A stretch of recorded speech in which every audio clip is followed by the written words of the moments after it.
fortunate enough to find someone who cares for me and wants me to be my best self. And BetterHelp can help you find your perfect match too. Therapy can be intimidating, and not knowing where to start stops a lot of us from getting the help that we deserve. BetterHelp is the world's... She has really big eyes. Like, she has really big eyes. She's really pretty. The fuck? The fuck? She has like really big eyes. She's like looking into my soul. Like, let me get in. Online therapy My God. service, making professional therapy affordable and convenient for those. I feel like if I was talking to her in real life, I would lose get it. help anytime. I would lose it. She'd stare into my soul and I'd crumble, and then I'd be hypnotized. But anyway, there are only two kinds. Big Think, possibly the inaugural video on this channel here. I'm not entirely sure. Maybe.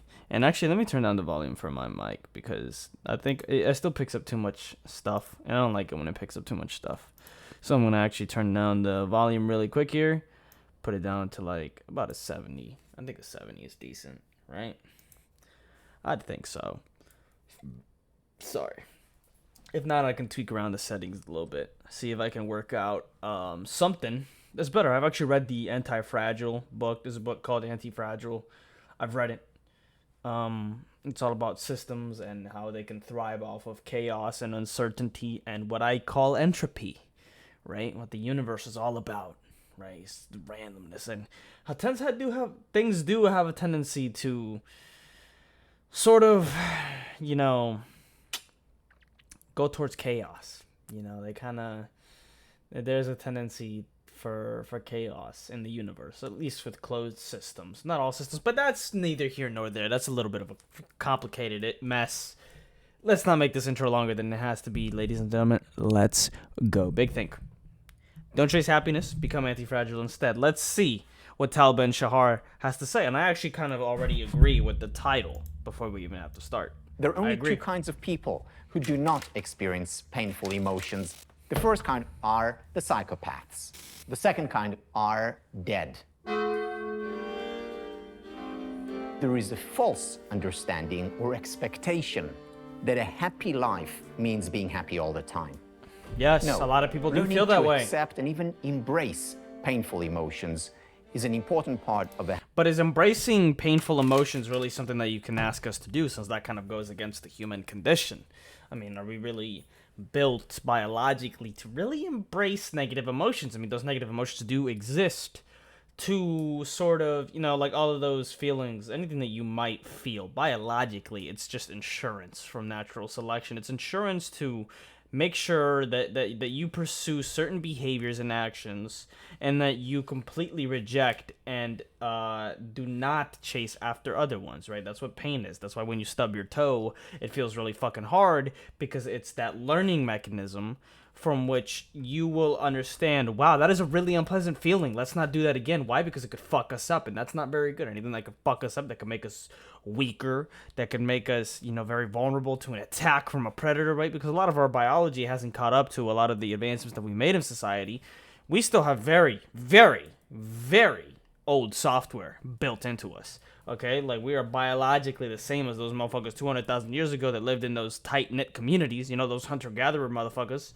When we were all just close, there was only like 50 people in the community, and we were all super close. That's where gossip comes from. That's why people feel ashamed. People feel guilty. People feel all types of shit, And it's like, really, all it is just insurance to promote certain type of behaviors and to, I don't know, the opposite of promote, demote. To just reject other behaviors, right? So if this is gonna feel, sex feels good because we're gonna propagate the species, and for some reason that's something that you might want to look into further as to why things have a tendency, why life here on Earth has a tendency to want to keep going and to keep reproducing and to keep itself going as a sort of another form of insurance. I mean, genes are selfish, but it's like, why? But it's just like, well, that's how it works, right? That's how it works. It's just meant to be insurance, really. That's the way I look at it, right? It's to make sure that you do this behavior and you don't do this behavior, right? Why? Because this is good for natural selection. This is good for survival. Sex, reproducing, like copying more of your genes, spreading it out, keeping the shit going for whatever reason. That's what we want. That's what the shit that I can't even explain. I can't even put words on it, right? I like natural selection, Mother Nature. That's what whatever we are a part of wants us to keep doing, right? It's that. The happy life and the And I will study not of pause it painful anymore. emotions Jesus Christ. is an important part I talk too of the much. field of happiness studies. My name is Tal Ben-Shahar. I'm a student and Go ahead, take teacher it away. in the field of happiness studies. And my most recent book is Happier No Matter What. Okay. There is a very important concept that was introduced by Nassim Taleb, and that is anti-fragility. Anti-fragility is heard of it. essentially resilience 2.0. Resilience 1.0 is when we put pressure on a system. It can resist a lot. After the pressure is lifted, that system goes back to its original form. It can resist. Anti-fragility takes this idea a step further. You put pressure on a system, it actually grows bigger, stronger. We see anti-fragile systems all around us and within us. For example, our muscular system. We go to the gym and we lift weights. We're putting pressure on our muscles. What happens as a result? We actually grow stronger. We're an anti-fragile system. On the psychological level, you know what that's called? Seems like an oversimplification, but yeah. Post-traumatic growth. Post-traumatic where growth. Post-traumatic stress disorder, PTSD, is about breaking down. Post-traumatic growth is about growing stronger. As a result of pressure, stress, it's anti-fragility. So how do you know which one you fall into? How do you control which one you're going to fall into? What if you end up falling into the breaking down one? What, are you just saying, well, those people are a lost cause? Are you just saying those people are weak because they have PTSD? Are you just saying those motherfuckers are not anti-fragile? Haha, look at you, you're not anti-fragile. Haha, we're better than you. We have a better system. Well, he's not saying all that, but well, how would you choose? Is it like there's a threshold for the type of stress and trauma? Well, he doesn't really say you have to experience trauma. He said traumatic growth is about growing stronger. Stronger as a result of Pressure and stress.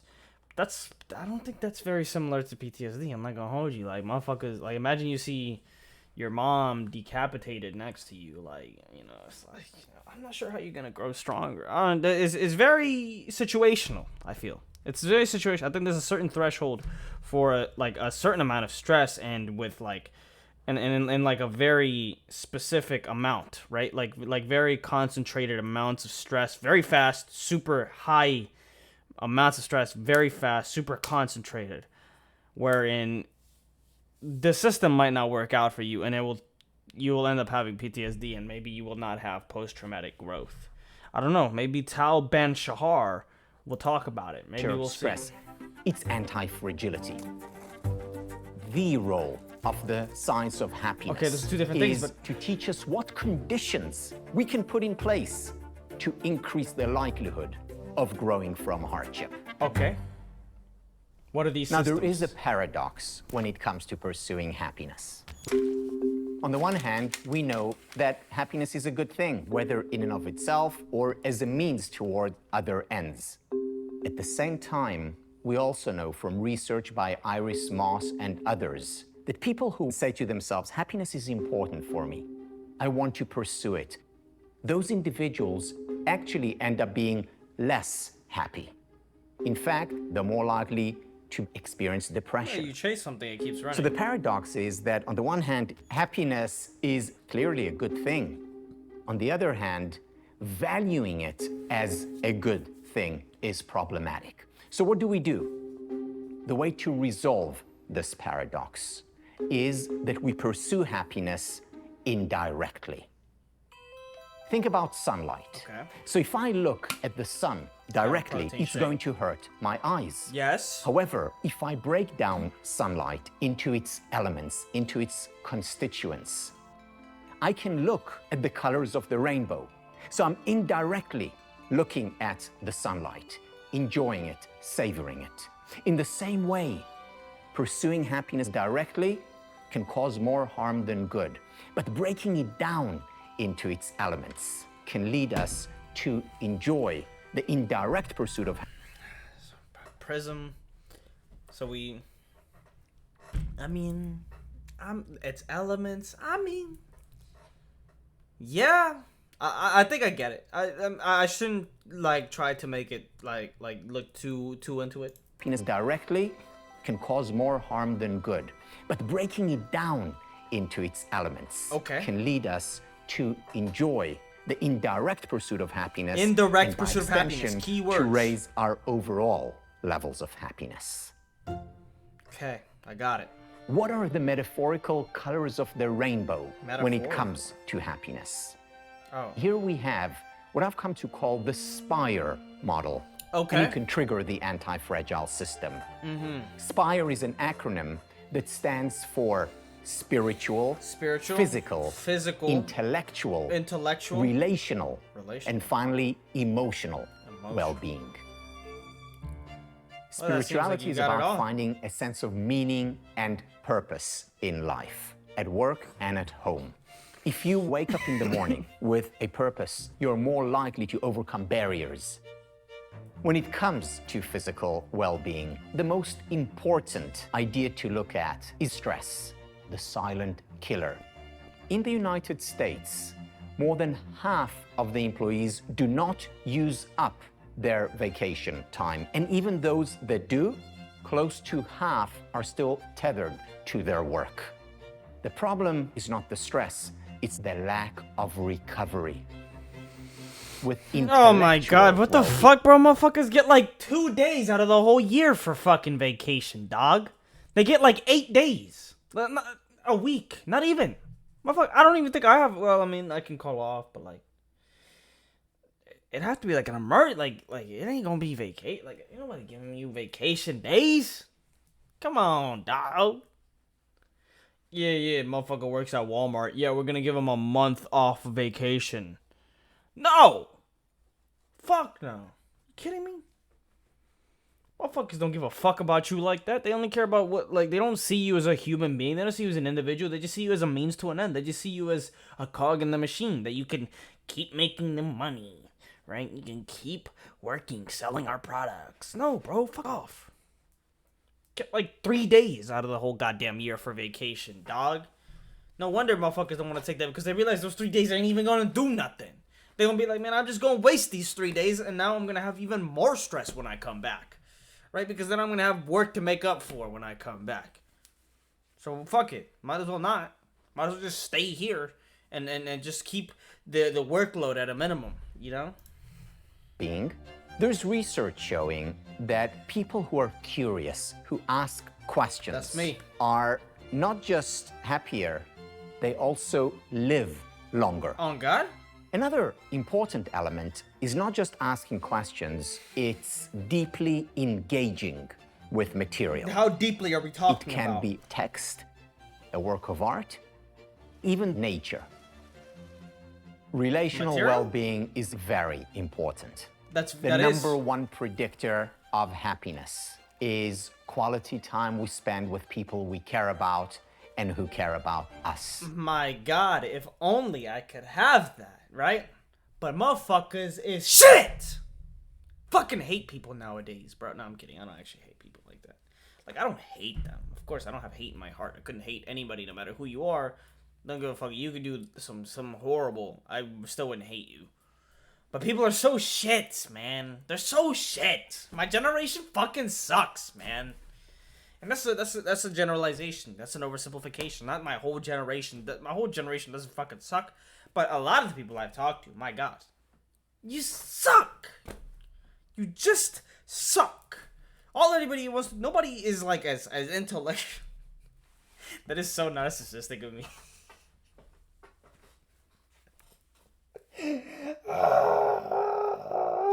No, I don't like saying that. I don't want to say that because nobody's going to take you seriously when you say that. You're going to take the guy seriously when he's saying, oh, I'm just so much more enlightened and intellectually, like, advanced than everybody else that I just, you know, well, it doesn't cause problems for me. Like, it really doesn't. It's not like motherfuckers going to be like, you nerd, I don't want to be friends with you. It's just like, motherfuckers are weird, bro. Like, I don't know what motherfuckers want nowadays. I'm actually like such a, well, if you had to ask me, of course, that does depend on what other people would say. And other people have told me this. I've had a girl tell me I'm the greatest. She's like, dude, you're like the fucking greatest. How could somebody want to, do blah, blah, blah, blah, blah. And I'm just like, well, you're not wrong. But it's like, a lot of what I could say about myself when it comes to relational shit, I could say that I'm a really good friend, but I need other people to confirm, because for that title to be applicable to me, then obviously you need other people to be able to agree and back it up and be like, well, he's not wrong. Like, he's a good friend, and I'm sure I could bring up a few people, couple, maybe not a handful anymore, because motherfuckers just, it's summer, I'm lonely, motherfuckers don't talk to me, they don't care about hitting me up, asking me how my day is, checking up. I usually do, but if I don't, it doesn't happen, sadly, but it is what it is. What can you do, right? Because I'm fine being alone. I'm okay being alone. You know why? Because then I can make these videos, right? I can watch Big Think, and I can learn about anti-fragility, while those motherfuckers are over there, I don't know what they do, open their 90, I'm talking about my female friends. What are you doing? I'm talking about a specific one. What are you doing? Opening up your 99 DMs to these motherfuckers that just want to get in your pants. It's just like, well, what are you doing? It's like, yeah, I mean, I'm talking about a specific person. I'm not talking about anybody else. I'm talking about a specific person I'm upset. I'm upset because I'm actually just such a good fucking friend. And, I just go undervalued, you're not valued around here. I don't feel very valued by a lot of my friends, like, I don't feel like I really, I don't feel appreciated, as simple as that. I mean, I don't text the girl. We haven't texted in a whole month by now, like in a week from now, it'll be a month. So 3 weeks, haven't texted her. Like I usually did. I was like, yo, I really want us to talk more. I really appreciate spending time with you. I appreciate you, and I want to spend some quality time with you, and I want to be able to talk to you more. Whatever means, through whatever medium that might be, whether it be text, call, walking with you in the hallways during school, whatever. And she was like, no, sorry, can't force myself to want to talk to you. And I'm just like,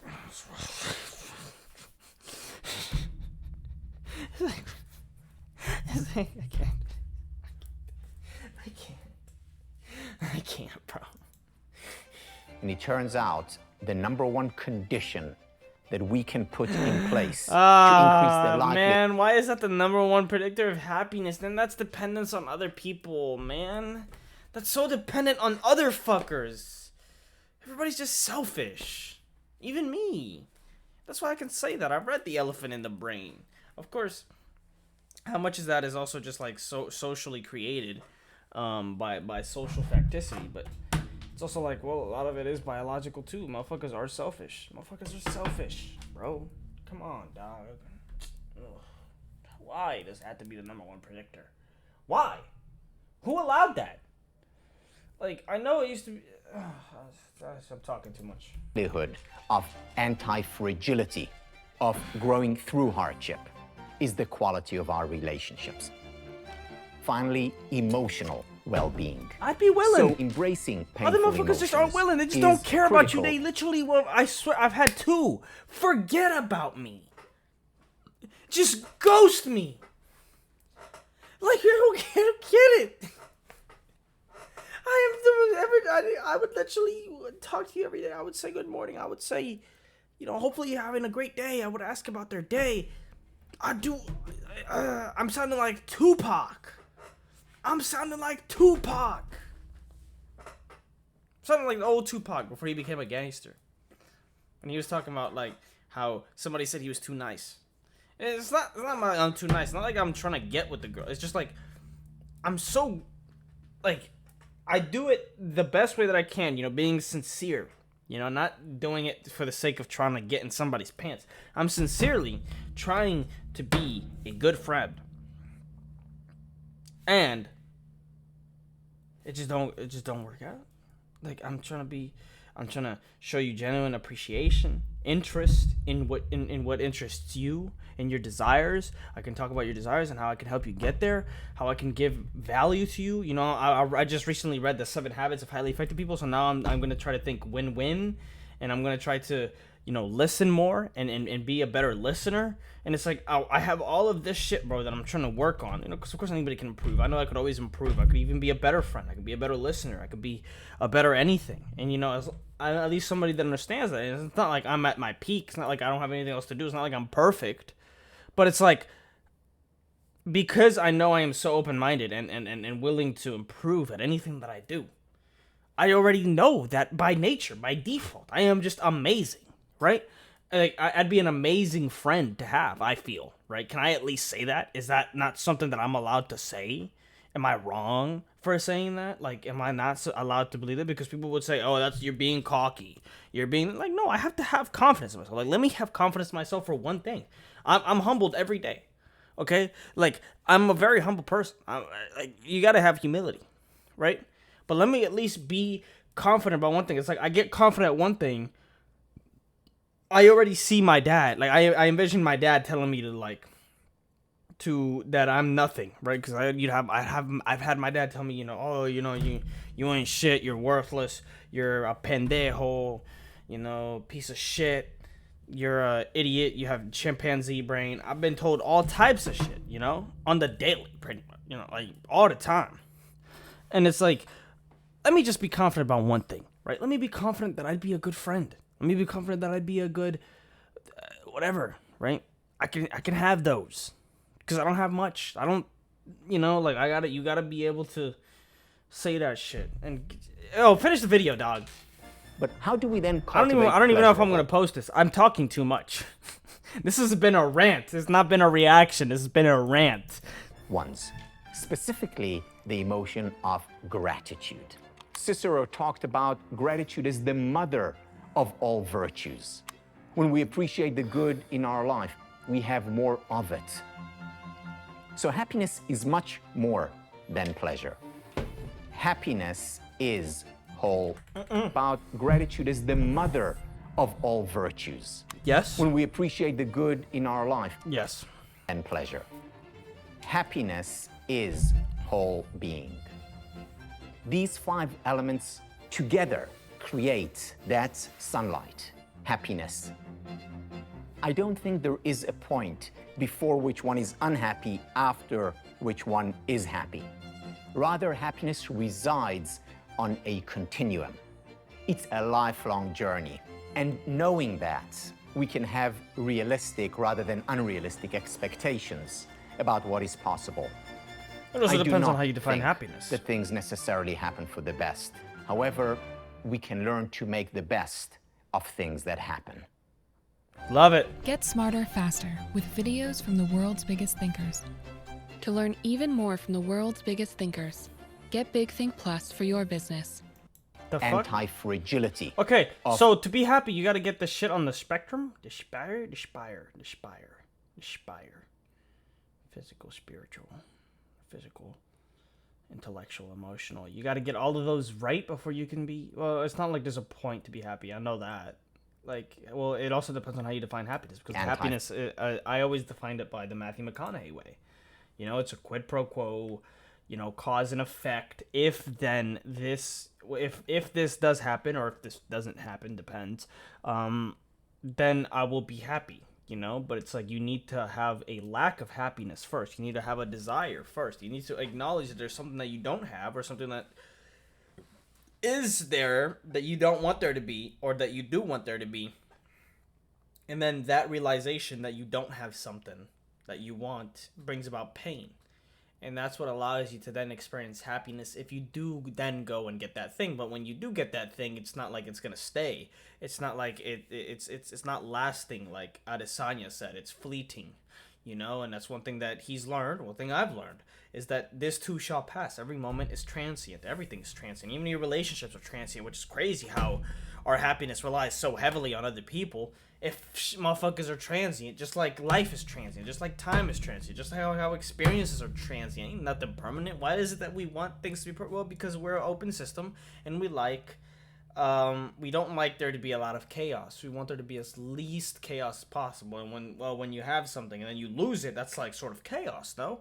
Like it's very unpredictable. It's there's unpredictability, and people like to be secure as can possibly as you could really possibly be in a world that's not secure. I mean, anything could happen at any moment, you know? Nothing is as secure as, the way that we think of that word, the way that we have defined that word, and what we've defined it to mean, and what have we defined it to be. Nothing is secure. I mean, like you tell me, what do you guys know of anything that's for certain secure in your life, that nothing that it couldn't change in any way? You couldn't see it possibly changing? No, anything could change. Even your life, you could die tomorrow, right? You could die today.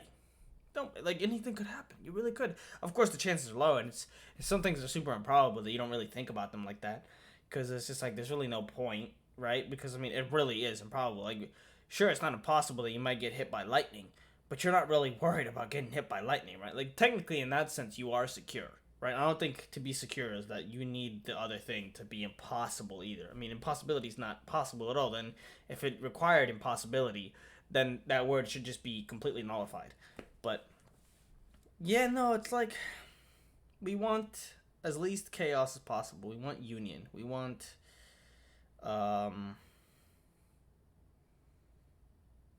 yeah, the opposite of chaos. I don't know. I can't think of the word. But it's well, big think. Let me know what you guys think. I don't know why you made it to the end of that. I'm not even gonna title this. I'm gonna title this rant. That's what I'm gonna title it. I don't know why that upset me so much. I'm seeing every time I see relational, I just have to reflect on the fact that my relationships are not where I want them to be. And that's okay though. That's just my current facticity. I know that I am both my facticity and my transcendence, and I hope that I can transcend to a point where I have really good friends, I know that it's not impossible for me, right? I know I'm a great person, and I know what I deserve. But for some reason right now, it's currently, and especially because it's summer, I definitely do feel very lonely, and I don't really have a lot of people, I don't talk to a lot of people. I don't get to see a lot of people, It's not like I have really shitty relationships with anybody in particular, but it's all the people that I used to talk to at school, I don't see them anymore. And they don't really talk. They don't really hit me up, They don't say what's up. Of course, I can't really expect them to. Motherfuckers got lives. I can't, be that either. I mean, I can have my wants. There's nothing wrong with having a want. There's nothing wrong with wishing something for blah, blah, blah, right? There's nothing wrong. For wishing that somebody might do something, right? Of course, it's an ego. They're okay, get rid of the ego. But is that really what we are, right? We live in a duality with tension. We are our ego, and we're also not our ego. Can't just live on one side of the equation, right? And then ignore the other, right? You're just Simone de Beauvoir knows, Sartre knows. They know. So, you can want your shit, of course. People would say, well, why do you? I've reacted to a video like that. That's well, you wouldn't get so upset if you just had no expectations. But it's yes, you are right. You're not wrong. It's just are you really going to expect me to expect? Because, look, I can be nice without expecting anything. I'm not saying I'm going to go ahead and be nice and I'm expecting to get blown off. I'm expecting to get sloppy toppy from everybody I see just because I'm nice. That's not what I'm expecting. I'm just expecting you to not be to then go and not be a dickhead. If I'm genuinely, caring about you this much, I really hope that you don't go and say something I can't bring myself, I can't force myself to want to talk to you. I really would hope that didn't happen, but guess what? Sometimes it happens, right? And it's just well, these people don't deserve you, right? You deserve better. No, I'm not just sitting there crying about it. I'm cooling. It's just when you bring that up and I'm reflecting on the relationships, I'm shit could be better right now. Right now. I'll get it better, though. That's not the problem. I'm confident in that. I'm going to get it up, okay? I'm going to get my friendships. I'm going crazy this next year, bro, when I see people, bro. I really want some strong relationships. I want some nice, strong, healthy relationships, man. I don't know. I feel like I be going wrong somewhere, and I'm going to figure it out. That's all I know.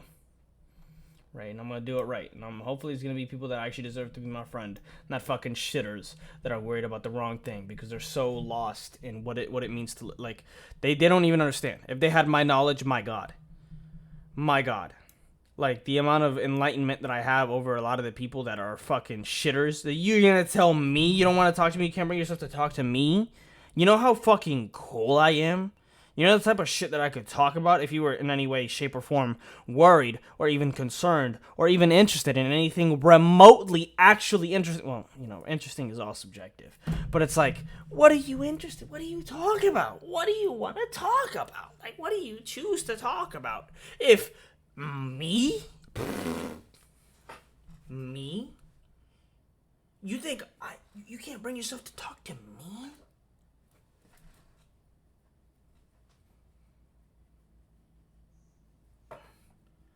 It's very clear that I'm not the problem there.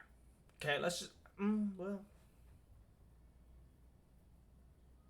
can't jump at saying that.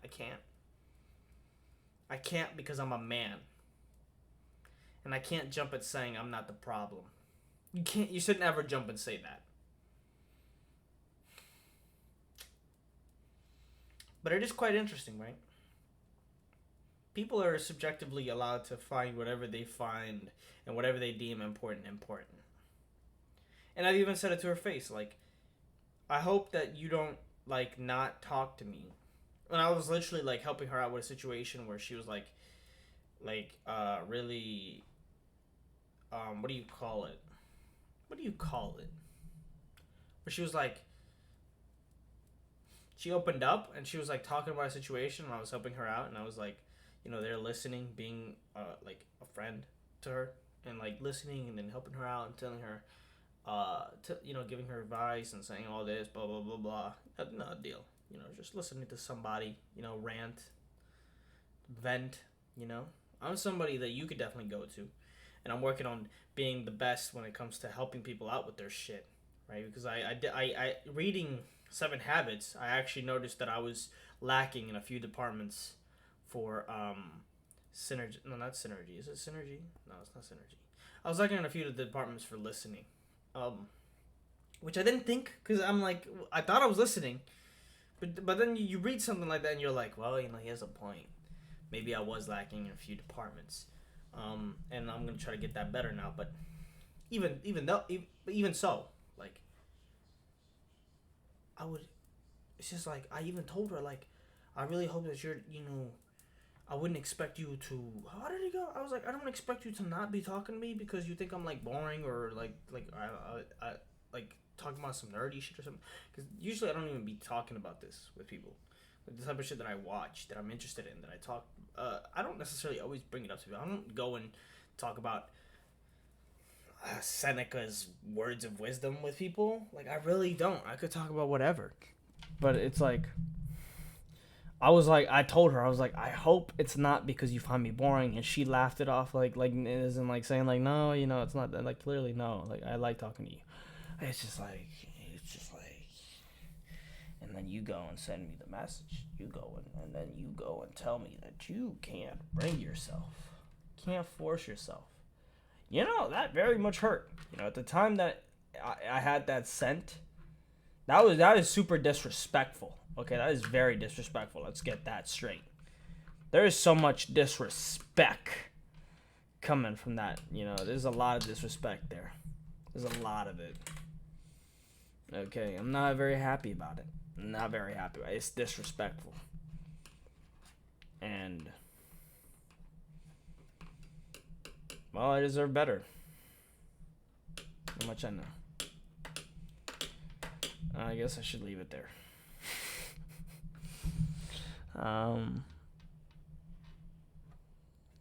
Meditation.